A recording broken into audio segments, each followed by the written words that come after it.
Mishna Ismail Cotton, Perek Gimel, Chapter 3, Mishnah Aleph, Mishnah 1. We'll start with an introduction. As we learned in the previous chapters, certain types of malacha, certain types of activities that would typically be forbidden on Shabbos and Yontif are permitted during Chol Hamoed if they are done for the sake of the Yontif, for the sake of the festival. Technically, these should include haircutting and washing clothes. However, the sages prohibited these activities out of concern that people might purposely postpone these tasks until Chol Hamoed when they have more free time. Getting a haircut takes a long time, right? And in the old days, washing clothes for sure took a long time, was a big job.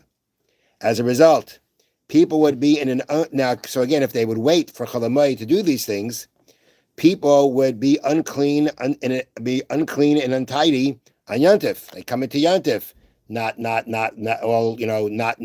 their hair's not cut properly, the clothing's not clean. Mm-hmm. The sages therefore prohibited haircutting and laundering during Chol Hamoed, so that people would be sure to perform these preparations before Yontif began. Okay, so that's the starting point. Starting point is that during Chol Hamoed, no haircutting, no laundering, unless, and that's what the Mishna is going to talk about now. Ve'elu megal Hamoed. These are the people who may cut their hair on Chol Hamoed. Haba medinas hayam. Somebody arrived from being overseas. You know, when you were overseas, you're going to get a haircut overseas. And therefore, the case is that they either came home on Chol Hamoed, or they came home right before Yontif without enough time to get a haircut. So this is a kind of person who may get a haircut on Chol Hamoed. Next case, Bebeis HaShivya. Somebody who was in captivity. He was kidnapped by a cartel or something like that. They didn't let him cut his hair. So now, but he was freed either on Chol Hamoed or right before Yontif, but again, without enough time to get a haircut. Hayoyitz mibeis hasurin. Somebody who comes out of jail. That means that if you're in jail, they don't let you cut your hair.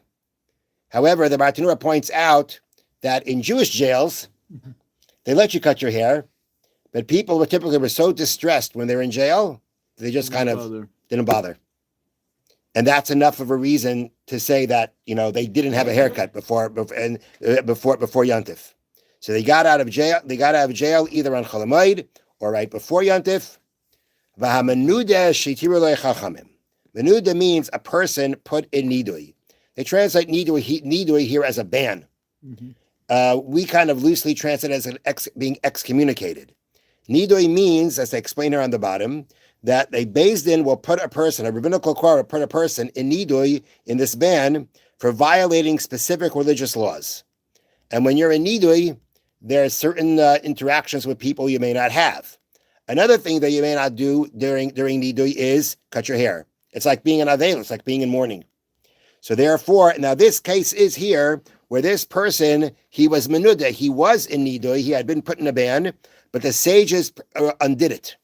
It means either that his ban ended during Chol Hamoed, or they removed the ban during Chol Hamoed, because it's possible to kind of ask for it to be removed, and they can do it. And this took place, again, didn't take place with enough time before Yontif to be able to get a haircut. That's menuda. Someone who asked for a annulment of his vow, and it was annulled. Now here the case is, a person made a vow, he's not cutting his hair. Not nazir. He just made a vow, he's not cutting his hair. Okay? Now, he decided that can't handle it, and he wants to go to a chacham, wants to go to a sage to annul it. So, let's say he couldn't find a sage to do it until Chol Hamoed. Or the sage that he approached couldn't find a reason to annul it until Chol Hamoed. Another thing about it isn't just like, bang, you're annulled. There's got to be a reason for it. The sage, the chacham, the sage has to find some kind of a reason to be able to do it. Those reasons have specific laws, and sometimes it doesn't happen right away. So the case here is Mishna l'chacham v'hutar, someone who asked a chacham again to annul his vow that he made about that they can't cut his hair. V'hutar became permitted on Chol Hamoed, either again because that's when he found a sage, a chacham, to be able to do it, or that's when the chacham was able to actually find a a legitimate halachic reason to annul the vow. All these cases are cases where he could not get the haircut before Yontif. So we say in these cases, he could get the haircut on Chol Hamoed. Now, the next two cases are a little bit of a different kind of circumstance. V'ha-nozer, a nozer. Now we know a nozer who makes somebody who takes upon himself to be a nozer. One of the things that a nozer may not do is cut his hair. Okay, so let's say his nazirus ended on Chol Hamoed. That's when his nazirus ended. Mm-hmm. So now let me read here from the bottom. When his period of nazirus has been completed, he must undergo a process, and that includes bringing various offerings as well as cutting his hair. Since this hair cutting is a mitzvah, it is permitted to do it during Chol Hamoed. So here's an example. If it's a mitzvah to get a haircut, mm-hmm. and that mitzvah comes out on Chol Hamoed, like in the case of a nazir, mm-hmm. you're allowed to cut your hair. Yeah. So too, the same thing applies to a mitzvah who is now going out of his state of impurity to purity. So mitzvah is what we discussed many times before. Person stricken with an affliction called saras makes a person impure. When that affliction goes away, there's a certain purification process he has to go through. On the 1st and 7th day of this process, he must cut his hair. It's part of the process. It's part of what the Torah says you should do when you are becoming tar. And therefore, that is another example of something that is permitted on Chol Hamoed. So the last two examples of the Mishnah are examples where it's a mitzvah, that your mitzvah circumstances are mitzvah, a nazir, it's a mitzvah to go ahead and cut your hair. The Torah wants you cutting your hair at this certain point of time, and that point of time falls on Chol Hamoed, it's permitted to do. Okay. All right. Next halacha in the Chofetz Chaim, Kalal Aleph is chapter 1, halacha Gimel, paragraph 3. Kol zeh. All this that we're talking about, meaning the fact that a person, by speaking Lashon Hara, transgresses one or many possible prohibitions or positive commandments. That's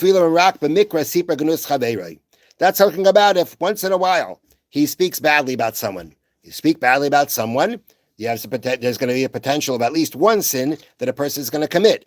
However, let's say he is a habitual speaker of Lashon Hara. Like people who are who have the habit of, getting together for a session, right? For a session. And they get together and they speak about, this is what so-and-so did. Did you hear what so-and-so did? This is what his father used to do. This is what I heard about him. And these are again derogatory comments. People like this who are habitual. This is what our sages refer to. People are called the Bavei Lashon Hara, masters of Lashon Hara. People who really they own it in a very serious way. And their punishment for the speaking Lashon Hara is even greater. Because basically, brazenly and intentionally, they transgress a commandment of the Torah. It becomes ownerless. It just doesn't matter. And regarding such people, we have in our tradition, and in this place, Kabbalah means it is part of the words of the prophets. Hashem should cut off all the lips of those who speak very smoothly and cunningly. The tongues that speak great things, meaning big stories about people. These are talking about this kind of very serious punishment, but it goes to people who are habitual speakers of Lashon Hara. Have a wonderful day. Thank you, Rabbi. Thank you, Rabbi.